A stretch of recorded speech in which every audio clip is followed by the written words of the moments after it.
Hola a todos, mi nombre es Jamie Alejandra Alarcón y esta es mi presentación para materiales cuánticos. Se titula Cupratos superconductores, criticalidad cuántica y fase de metal extraño. Para comenzar, me pregunto qué es la superconductividad. Entonces, la historia nos dice que en 1911 el físico Honner observó que la resistencia eléctrica del mercurio desaparecía cuando éste se enfriaba a una temperatura de 4 Kelvin. Luego, en 1933, Meissner y Ochsenfeld descubren que por debajo de la temperatura crítica de un material superconductor ocurre la desaparición total de flujo de campo magnético. A este efecto se le conoce como efecto Meissner.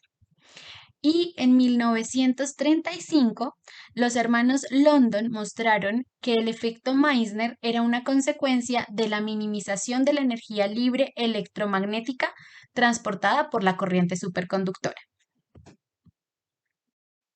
Sin embargo, no es hasta 1950 que Ginzburg y Landau desarrollan una teoría que es capaz de predecir las propiedades macroscópicas de los superconductores. Sin embargo, en 1957 se desarrolla la teoría BCS por Barden, Cooper y Schiffer, el cual pues se basa en dos observaciones experimentales, el efecto isotrópico y los portadores de carga.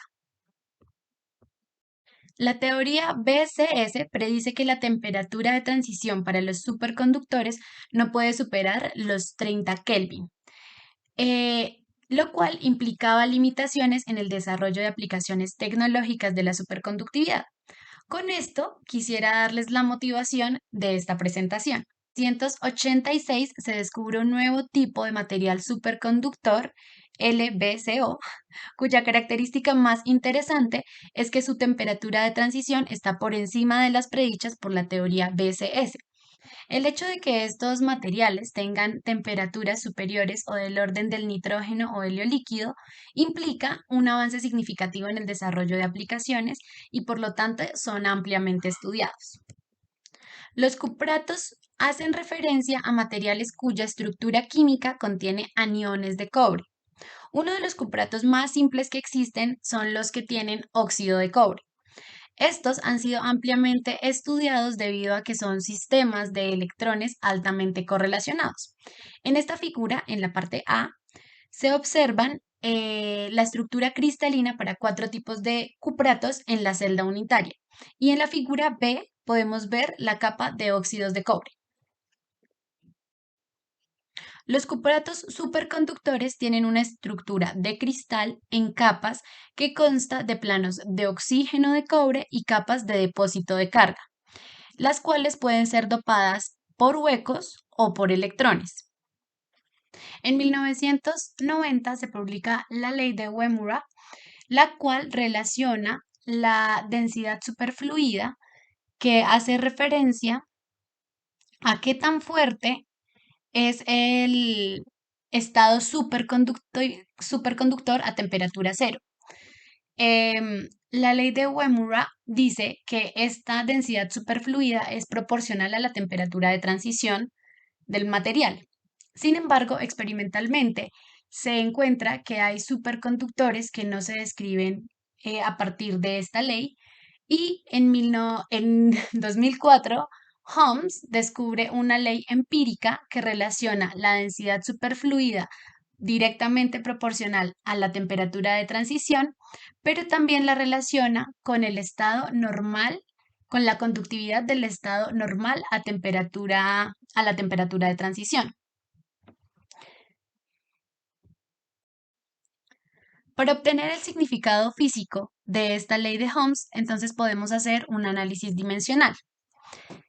Entonces, al lado izquierdo tenemos que la densidad superfluida se mide en unidades de inverso de tiempo al cuadrado, que la conductividad en el estado normal, pues debemos tener en cuenta que aquí existe unas nuevas escalas de tiempo en este estado normal que relacionan el tiempo de relajación o de scattering, es decir, que es el tiempo característico para disipar las corrientes eléctricas en calor. Por lo tanto, esta conductividad va a estar en unidades de inverso de tiempo y como los dos lados de la ecuación deben tener las mismas unidades, A es una constante adimensional, entonces esta temperatura crítica debe estar en unidades de inverso de tiempo. Para relacionarla con las unidades correctas, entonces primero la relacionamos con la energía, es decir, con la constante de Boltzmann. Y tenemos en cuenta que para obtener unidades de inverso de tiempo, pues debemos dividirla entre la constante de Planck. En este estudio de 2013, pues se estudian cuatro materiales, en particular cupratos, superconductores, y se estudia la resistencia en términos de la temperatura. Entonces, esta figura es en particular para el material A. Y bueno, lo que se tiene es que la resistencia en términos de la temperatura, pues este material tiene una temperatura crítica de 80 Kelvin, por lo tanto, la resistencia es cero por debajo de la temperatura crítica. Luego, en la temperatura crítica tiene una relación cuadrática, pues cerca a esta temperatura crítica. Aquí lo podemos ver mejor. Y luego tiene una relación lineal. Este es un paper del 2015 en el cual se estudia el diagrama de fase de los cupratos superconductores, en particular de óxidos de cobre. Y debido a que a que se tiene una interacción antiferromagnética entre espines, pues esta sería una fase ordenada de este material. Cuando los planos de óxido de cobre son dopados con huecos, por ejemplo, entonces la fase antiferromagnética se suprime, pero las repulsiones fuertes entre electrones aún son dominantes. Esto causa que el sistema sea fuertemente correlacionado en comparación con metales convencionales. Muy por encima de la temperatura de transición, es decir, por acá, se tiene que la conductividad en el óxido de cobre es pequeña comparada con metales convencionales. Y contrario a lo predicho por la teoría, para estos metales convencionales, la conductividad presenta una dependencia con la frecuencia y la temperatura. Por esta razón es que en esta sección se denomina la fase de metal extraño. En este régimen, el comportamiento puede ser descrito en términos de un sistema de electrones fuertemente correlacionados más que por el hecho de ser un superconductor de alta temperatura. Al acercarse por encima de la temperatura crítica, se observa un régimen de pseudo-gap. Este presenta una supresión de la densidad de estados a bajas energías y se piensa que las fluctuaciones y el rompimiento de simetrías debe ser estudiado con detalle para lograr explicar este diagrama de fase tan complejo. Ahora pasamos a este artículo del 2018 que es de interés porque vamos a estudiar la fase de metal extraño, pero no viendo la resistividad en función de la temperatura, sino ahora del campo magnético. Entonces, partiendo del hecho de que existe un campo magnético crítico, al cual se suprime el estado superconductor, entonces se encontró que la relación que cumple esta resistividad en función de ese campo magnético también es lineal. En este caso se estudia este cuprato a un dopaje crítico, el cual permite que la resistividad se extienda a temperaturas más bajas para un rango amplio de campos magnéticos y por lo tanto se puede acceder al estado anómalo de la fase de metal extraño. Entonces, en esta primera figura vemos la resistividad en función del campo magnético en dos escalas diferentes, resistividad y resistividad escalada, donde esta resistividad escalada pues considera este alfa que se obtiene a partir de la relación entre la resistividad y la temperatura, es decir, esta gráfica E y ese alfa sería la pendiente.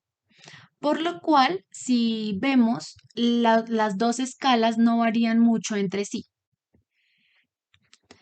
Definiendo beta como la pendiente entre la resistividad y el campo magnético, obtenemos esta figura B para diferentes temperaturas, teniendo en cuenta esta escala de color, donde vemos que para temperaturas por encima de 25 Kelvin, beta se satura, pero entre 4 y 25 Kelvin se tiene un comportamiento independientemente de la temperatura, es decir, aproximadamente constante.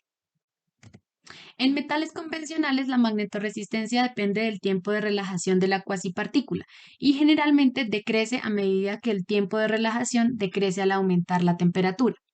Lo que vemos en este cuprato es que la pendiente de la magnetorresistencia entre 4 y 25 Kelvin se mantiene constante, es decir, que la resistencia aumenta un factor de 2, sugiriendo que el tiempo de relajación disminuye.